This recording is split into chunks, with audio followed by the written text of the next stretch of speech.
everyone, my name's Rebecca Salter, and I chose to do my literature review on the challenges of first generation community college students.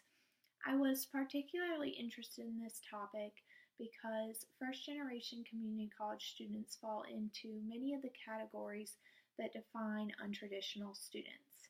They are typically older, more likely to be from a minority population, enrolled part-time, employed full-time, and supporting dependents. So for my review of the literature, I broke the publications down into three main sections.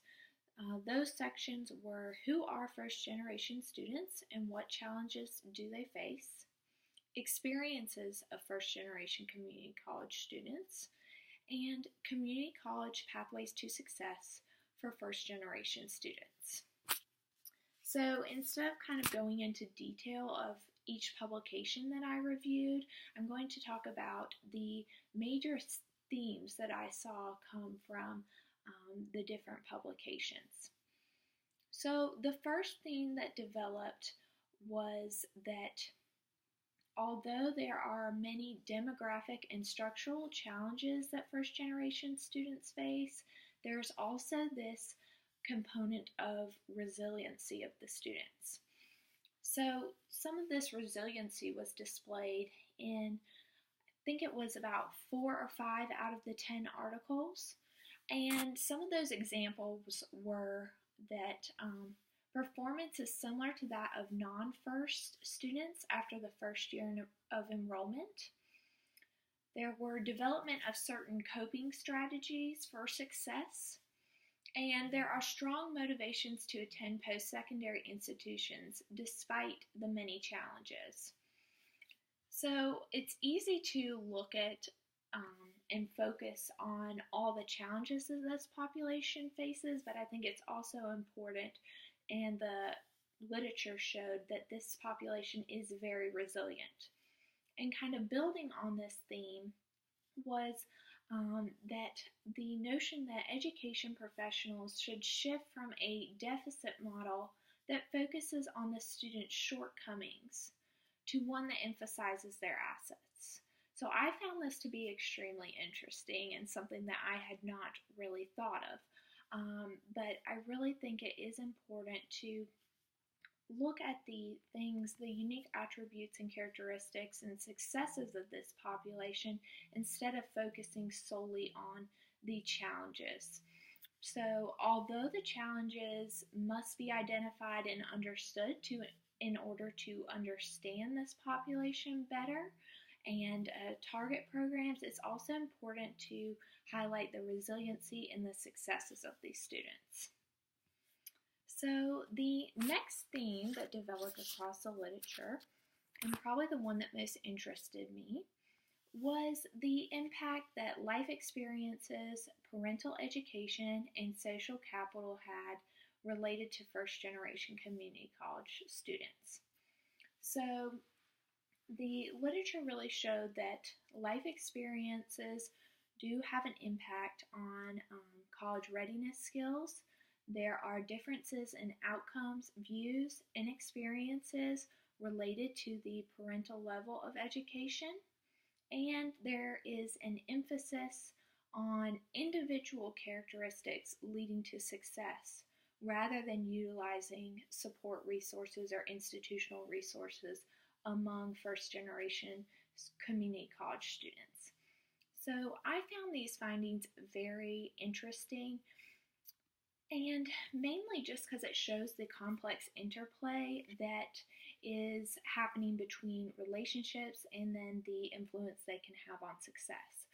So a few of the publications discussed the parental levels of education, and it was very interesting that you needed to look at the actual level of the parent's education as far as how this may affect the students' experiences. So rather than just classifying parents that had no post-secondary education and attained a degree, there was also differing levels of attended some community college, attended some baccalaureate education or graduate So based on those varying levels, they were able to find some more sensitive data that showed that experiences do vary based on the parents' levels of education, and it's even more specific beyond that of just the parents attended or didn't attend college.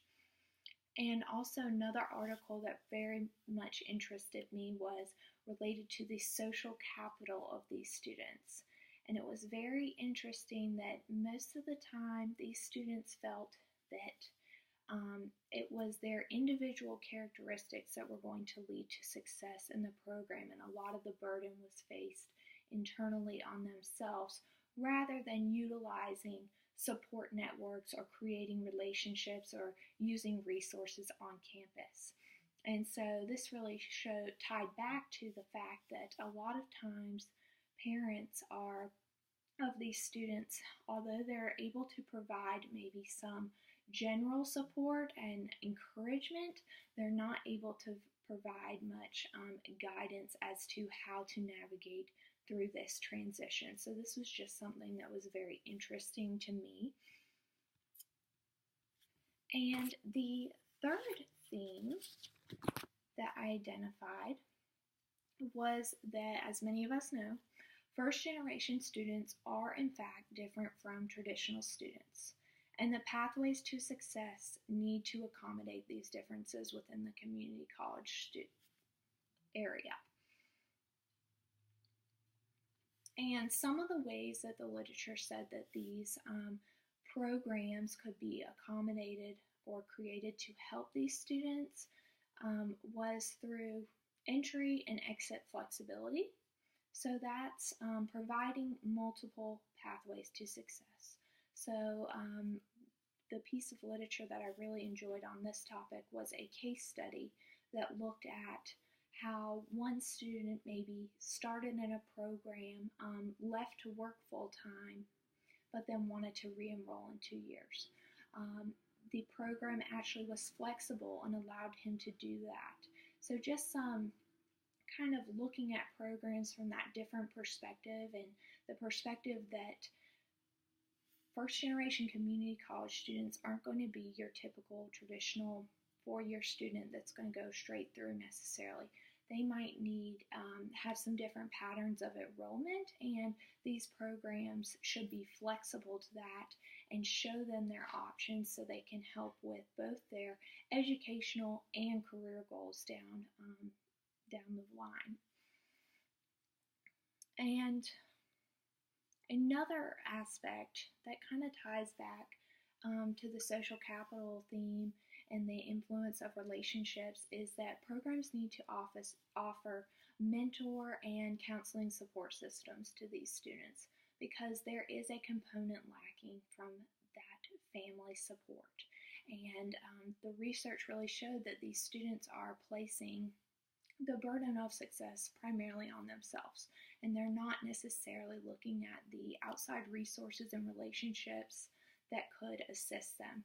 So making that connection with the programs and creating programs that give this resource to kind of fill in the gaps is extremely important. And the final kind of theme or consistency that I saw over at least 4 of the articles was just that there is a need for more research on this topic. A lot of the research that has been previously done focuses primarily on either 4-year first-generation community colleges or a combination of 4-year and community colleges, and with only a very small sample of that being community college students. So there really does need to be more research just in the area of first-generation community college students. And really my final takeaway for higher education professionals is just that, as many of you already know, first-generation community college students are very different from our traditional students or other populations of students. They are up against a unique set of challenges, but they continue to remain resilient.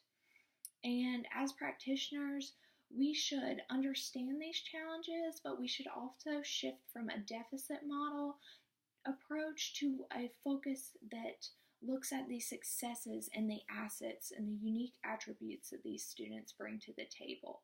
And programs that target these students should be flexible, able to provide multiple pathways to success, not necessarily your traditional trajectory, and offer support in the form of either counseling, mentorship, something that provides kind of to build on that social capital that might be lacking in some areas for that population. And kind of just building on what I had said before, just more research needs to take place in this area. Well, I really enjoyed talking to you guys about the paper. I have attached the paper, so if you want to look at it in more detail, feel free. And I hope everyone has a good day.